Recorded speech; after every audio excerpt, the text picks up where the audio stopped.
सिर फोड़ने की बात करने वाले करनाल के एसडीएम आयुष सिन्हा का तबादला। किसानों पर हुए लाठीचार्ज के दौरान दिए गए आदेशों के कारण विवादों में घिरे थे सिन्हा। 5 दिन के रिमांड पर भेजा गया। 4 हत्याओं के आरोप में गिरफ्तार बेटा, मां, बाप, बहन और नानी को गोलियों से भूनकर उतारा था मौत के घाट। और भी कई लोगों पर लटकी है गिरफ्तारी की तलवार। कैथल में खाकी हुई फिर से दागदार। एएसआई रैंक के 2 पुलिसकर्मियों पर एफआईआर दर्ज। महिला की शिकायत पर गलत जांच का आरोप। कुल्लू में 3 तलाक का पहला मामला आया सामने। पति ने फोन पर पत्नी को दिया तलाक। पुलिस ने 24 घंटों में किया गिरफ्तार। पठानकोट मंडी 4 लेन प्रभावित के समर्थन में उतरी कांग्रेस। नूरपुर एसडीएम को सीएम के नाम सौंपा ज्ञापन। जमीन अधिग्रहण के बदले 5 गुना मुआवजा देने की मांग।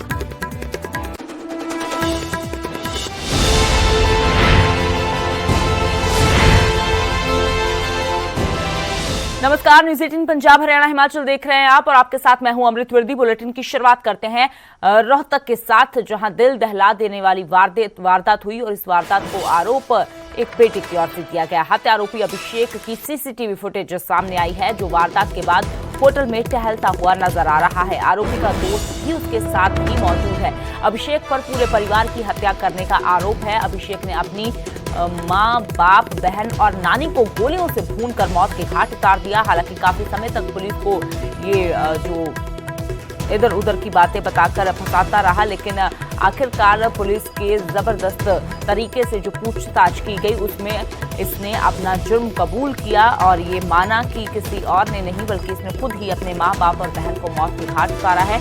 तो अभिषेक पर पूरे परिवार की हत्या करने का आरोप है और बड़े ही कह सकते हैं कि शातिराना तरीके से पहले इस पूरी वारदात को अंजाम दिया गया और उसके बाद एक होटल में आप देख सकते हैं तस्वीरों के जरिए कि कैसे टहलता हुआ अभिषेक नजर आ रहा है और उसका दोस्त भी साथ है।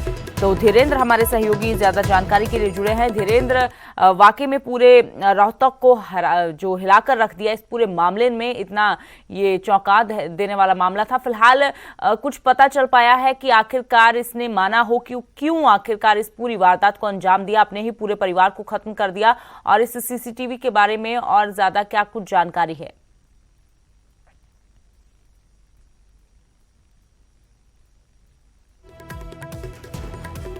खुश नजर आ रहा है और ये सीसीटीवी फुटेज मर्डर के बाद की है। कितना खुश नजर आ रहा है, शायद इसको किसी तरह का कोई मलाल नहीं रहा है। और ये जो दूसरा शख्स है इसके साथ जो तस्वीरों में नजर आ रहा है, ये इसका दोस्त है। ये रोहतक में आया हुआ था, उत्तराखंड का रहने वाला है और अभी भी पुलिस को बरगला रहा है अभिषेक का कहना कि उसने अपने परिवार से 5 लाख रुपए मांगे थे, लेकिन परिवार ने पैसे नहीं दिए। दोस्त पैसे के लिए उसके पास रोहतक में आया था, लेकिन पुलिस इस पे विश्वास नहीं कर रही। अगर सिर्फ पैसे की बात है, परिवार ने पैसे नहीं दिए, परिवार का मर्डर कर दिया, उसके बाद पैसे भी नहीं मिले और फिर वापस उसी दोस्त के पास जाके होटल में उसके पास रुका। और दोनों को आप सीसीटीवी फुटेज में देख सकते हैं, इनके चेहरे पर किसी भी तरह का कोई ऐसा हाव भाव नजर नहीं आता जिससे लगे कि इन्होंने कोई गलत काम किया है। और इसके बाद यहाँ इस होटल से ये बाद में दूर, रोहतक से 10 किलोमीटर दूर एक बाहर किसी ढाबे पे जाके खाना भी खा के आए हैं। और 2 दिन से ये दूसरा शख्स इस होटल में रुका हुआ था। हर दोनों वक्त होटल के अंदर ही खाना खाते थे, लेकिन उस दिन मर्डर की वारदात को अंजाम देने के बाद ये होटल से रिसेप्शन से निकले और इसके बाद दूर 10 किलोमीटर दूर जाके ढाबे में खाना खाया और वापिस आया। फिर इसके बाद वापिस अभिषेक ने अपने घर जाके ये पूरा ड्रामा किया कि उसके माँ बाप का मर्डर कर दिया गया। बिल्कुल धीरेन्द्र, तो वाकई में जितने शातिराना तरीके से इस पूरी वारदात को अंजाम दिया गया और उसके बाद एक शिकन तक नहीं है चेहरे पर। बड़े बड़े हत्यारों को आज तक हमने देखा है कि इतनी बड़ी वारदात को जब कोई अंजाम देता है तो डर उनके चेहरे पर साफ तौर पर नजर आता है, मुंह छिपाए लोग घूमते हैं। लेकिन ये इतनी कम उम्र में भी इतनी बड़ी वारदात को अंजाम देने के बाद जिस तरह से घूम रहे हैं, वाकई में इन पर शक करना बहुत मुश्किल हो जाता है कि ये 1 नहीं 2 नहीं बल्कि 4 लोगों का कत्ल करके आए हैं, वो भी अपने परिवार का ही। देखिए, अपने माँ बाप और बहन की हत्या करने के बाद अगर कोई इस तरह से घूमता है खुलेआम और काफी खुश नजर आ रहा है। इन तस्वीरों में ऐसा लगता है कि शायद ये किसी हादसे से पहले की तस्वीरें हैं, लेकिन ये तुरंत मर्डर करने के बाद की तस्वीरें हैं। ये होटल के 12:36 की ये सीसीटीवी फुटेज है, 12:40 की सीसीटीवी फुटेज है। ये तकरीबन 11 से 11:30 बजे के आसपास इसने इस पूरी वारदात को अंजाम दिया था। उसके बाद सीधा होटल में पहुंचा था और होटल में अपने दोस्त के साथ ये नजर आ रहा है। यहाँ से फिर रिसेप्शन से निकल के ये खाना खाने के लिए गए, अपने पूरे परिवार को मार के ये खाना भी खा के आया था। दोस्त को भी गिरफ्तार कर लिया गया है? देखिए, दोस्त हमें जो जानकारी मिली है पुलिस की कस्टडी में है, लेकिन पुलिस ने अभी तक गिरफ्तारी शो नहीं की है कि ये पुलिस ने गिरफ्तार किया। पुलिस का कहना कि अभी पूरी जांच चल रही है और इसके बारे में ये भी पुलिस की तरफ से नहीं कहा गया कि इसको गिरफ्तार किया गया है, लेकिन हमें जो जानकारी मिली है उसके मुताबिक पुलिस की कस्टडी में है ये और पुलिस इससे पूछताछ कर रही है। हो सकता है कि आज इसकी गिरफ्तारी भी पुलिस डाल दे, क्योंकि ये पूरी तरह से पहचान हो चुकी है कौन शख्स है, इसका लेन देन क्या था और क्या करने के लिए रोहतक में आया था। और जिस तरह से इन दोनों ने, हो सकता है कि इसकी मर्डर करने में भूमिका ना हो, लेकिन कम से कम इस षड्यंत्र का, इस साजिश का हिस्सेदार जरूर ये इसका दोस्त रहा है। बिल्कुल धीरेन्द्र, क्योंकि एक 19 वर्ष का नौजवान इतनी बड़ी वारदात को अकेले तो अंजाम दे पाई, ये बड़ा मुश्किल हो जाता है। ये प्लानिंग तो जरूर रही होगी, लेकिन इस प्लानिंग में इस दोस्त के अलावा और कौन कौन शामिल है ये भी बहुत अहम हो जाता है देखना। शुक्रिया धीरेन्द्र फिलहाल इस तमाम जानकारी के लिए। फिर से आपका रुख करेंगे और अपडेट के लिए। तो ये तस्वीरें बिल्कुल मर्डर करने के कुछ समय बाद की ही हैं। हालांकि यकीन करना मुश्किल हो जाता है कि 4 कत्ल की वारदात को अंजाम देने के बाद कोई कैसे इतने आराम से बिना मुंह छिपाए, बिना किसी डर के, बिना किसी शिकन के घूम सकता है। लेकिन ये वही युवक है 19 वर्षीय जिसने अपने माँ बाप का, बहन का, नानी का कत्ल कर दिया और उसके बाद बड़े ही आराम से होटल में अपने दोस्त के साथ घूमता हुआ नजर आ रहा है।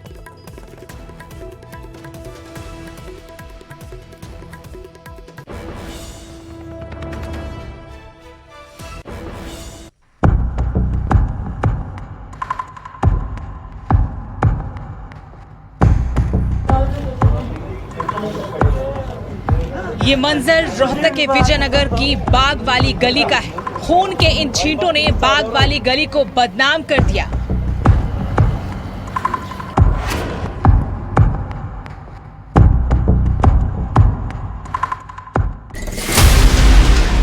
खून के रिश्तों को दागदार कर दिया। हर तरफ पसरा सन्नाटा, डर, दहशत, नम आंखें और अनेकों सवाल। शुक्रवार अफरा तफरी का दिन था। सिर्फ और सिर्फ दहशत का माहौल था यहाँ पर।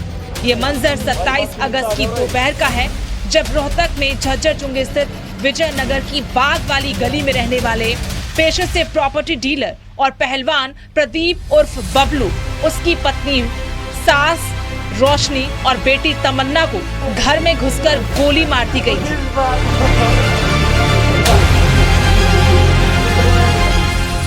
बबलू, बबली और रोशनी की मौके पर ही मौत हो गई थी, जबकि तमन्ना ने अस्पताल में उपचार के दौरान दम तोड़ दिया था। परिवार में बचा था सिर्फ बबलू का इकलौता बेटा अभिषेक, जिसने भी इस हत्याकांड के बारे में सुना दंग रह गया। लेकिन पुलिस के खुलासे ने अब सबको चौंका दिया है। पुलिस ने हत्याकांड की इस गुत्थी को सुलझा लिया है। कातिल कोई और नहीं बल्कि पीड़ित बबलू का इकलौता बेटा अभिषेक ही है। जी हाँ, इकलौता बेटा ही कातिल है। उसी ने अपने घर को यूं तबाह कर दिया। हंसते खेलते परिवार को गोलियों से भून दिया। 4 लोगों का हत्यारा कोई और नहीं बल्कि बेटे ने ही अपने माँ, बाप, बहन और नानी की हत्या की है। आरोपी अभिषेक उर्फ मोनू की उम्र महज 20 साल बताई जा रही है। पुलिस ने उसे तुरंत गिरफ्तार कर लिया। पुलिस पूछताछ में उसने हत्याकांड का राज उगल दिया है।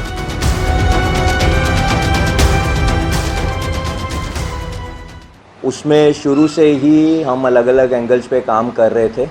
तो कल हमने शाम को जो मृतक थे उनके बेटे अभिमन्यु की कल अरेस्ट डाली है, अभिषेक की कल अरेस्ट डाली है। एसपी राहुल शर्मा ने बताया कि अभिषेक के व्यवहार के कारण उस पर शक हुआ। दूसरा, सीसीटीवी फुटेज ने भी आरोपी को शक के घेरे में ला दिया था। बस पुलिस ने कड़ाई से पूछताछ की तो आरोपी ने 4 हत्याओं की बात कबूल कर ली। सबसे ज़्यादा जो डिस्क्रिपेंसी और बार बार स्टेटमेंट चेंज करना और जो उसका पर्सनल कंडक्ट था वो हमारे सामने आया, जिसकी वजह से हमने कल रात को उसकी अरेस्ट डाली। पहली दफा न पुलिस और न किसी और को अभिषेक पर शक हुआ, लेकिन ये पुलिस समझ चुकी थी कि इतनी बड़ी वारदात को अंजाम देने वाला परिवार का ही कोई करीबी है। बस इसी आधार पर जांच को आगे बढ़ाया और धीरे धीरे कड़ियां जुड़ती गई। लेकिन अभी पुलिस कई और पहलुओं की पड़ताल में लगी है, कई कड़ियां अभी जुड़नी बाकी हैं। तो अभी तक की पूछताछ में फैमिली में कुछ तनाव था, वो अलग अलग रीजंस को लेके था, जिसमें अभिषेक का पर्सनल कंडक्ट भी है, फाइनेंशियल रीजंस भी हैं और कुछ और रीजंस भी हैं। तो अभी मेरे लिए काफ़ी जल्दबाजी होगी एक पर्टिकुलर रीज़न को फिक्स कर पाना कि इस रीज़न के कारण उसने इस वारदात को अंजाम दिया। कलयुगी बेटे ने अपने ही परिवार को मौत के घाट उतार दिया। ये साफ नहीं हो पाया कि आखिर क्यों आरोपी बेटे ने इस हत्याकांड को अंजाम दिया। पुलिस प्रॉपर्टी, घरेलू कलह समेत कई एंगल से जांच कर रही है। जांच इस बात की भी की जा रही है कि आखिर अभिषेक ने अकेले इस वारदात को अंजाम दिया है या उसके साथ कोई और भी शामिल था। उसके पास हथियार कहां से आया? क्या अभिषेक को मोहरा बनाकर इस अपराध को करवाया गया है? कौन कौन लोग इस वारदात के पीछे हैं? रोहतक से धीरेन्द्र चौधरी, न्यूज़ 18। और अब बात करते हैं करनाल के एसडीएम आयुष सिन्हा का तबादला कर दिया गया है। जी हां, लगातार चर्चा में बने हुए आयुष सिन्हा को अतिरिक्त सचिव लगा दिया गया है। करनाल में लाठीचार्ज से पहले का वीडियो आयुष सिन्हा का जो लगातार वायरल हो रहा था और इसी वीडियो को लेकर सवाल उठ रहे थे। आयुष सिन्हा पर कार्यवाही की मांग हो रही थी। वीडियो वायरल होने के बाद सुर्खियों में आए थे आयुष सिन्हा। लाठीचार्ज से पहले का ये वीडियो था जिसमें कैसे अपने जो टीम है उसको आदेश दे रहे थे कि जब हालात बिगड़े तो कैसे उसको टैकल करना है। तो इसी वीडियो को आधार बनाकर किसानों की ओर से लगातार जो आयुष सिन्हा पर कार्यवाही की मांग की जा रही थी। तो अब आयुष सिन्हा का तबादला कर दिया गया है। करनाल के एसडीएम से अतिरिक्त सचिव उनको लगा दिया गया है।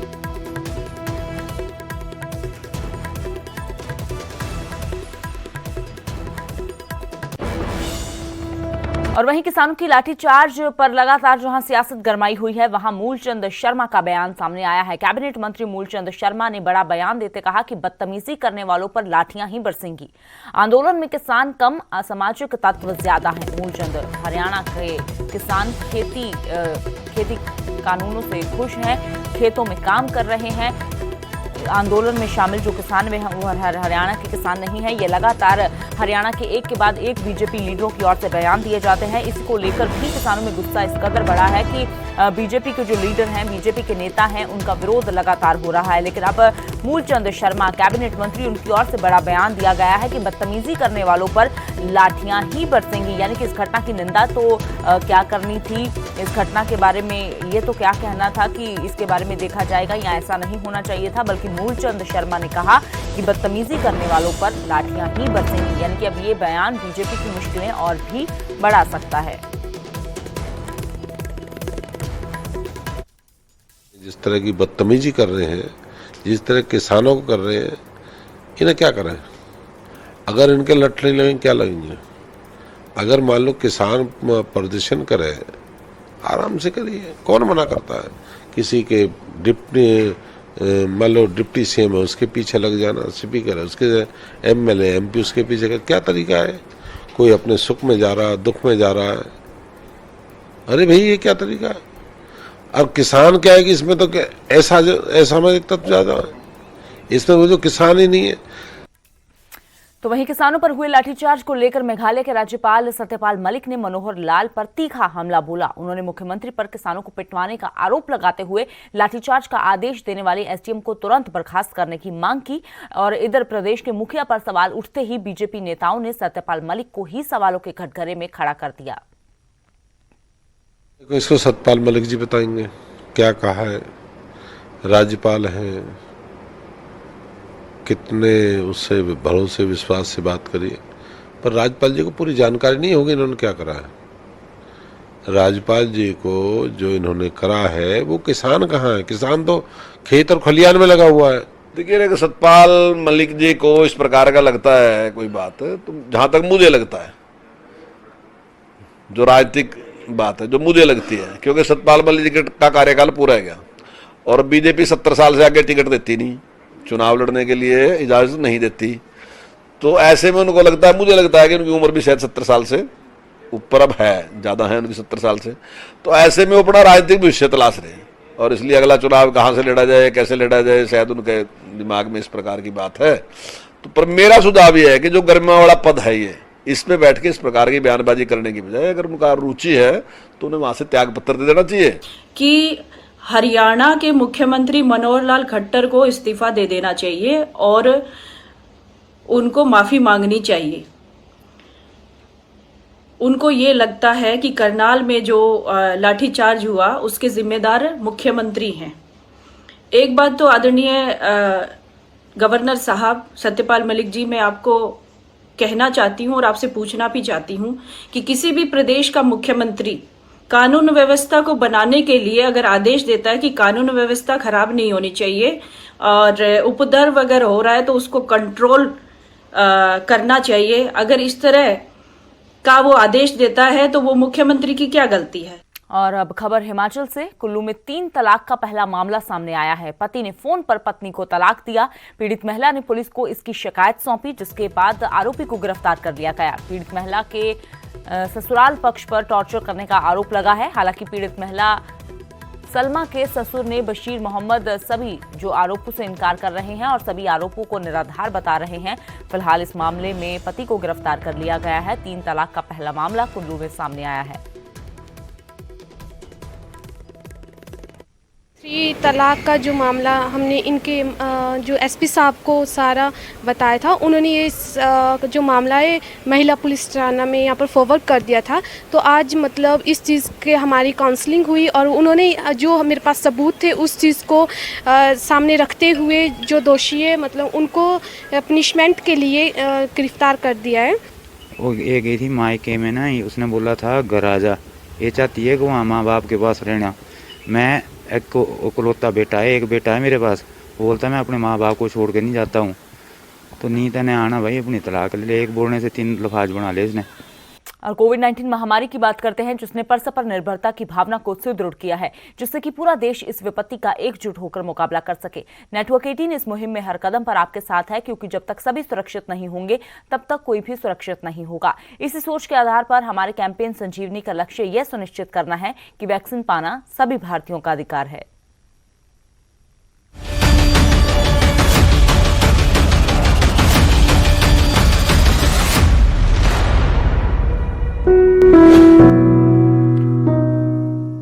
तो कोरोना काल में पैदा हुए कुछ सवालों की बात करते हैं। क्या सैनिटाइजर हानिकारक है? क्या टीका आपके डीएनए को प्रभावित करता है? और क्या टीकाकरण आपको कोविड-19 से संक्रमित कर सकता है? अगर ये सवाल आपके मन में भी हैं तो आपके फोन पर ही इनका जवाब मिलेगा। नेटवर्क 18 और फेडरल बैंक के राष्ट्रव्यापी वैक्सीन जागरूकता अभियान के तहत कोविड-19 के खिलाफ व्हाट्सएप हेल्पलाइन शुरू की गई है। आपने बस 7977773753 पर व्हाट्सएप करना है।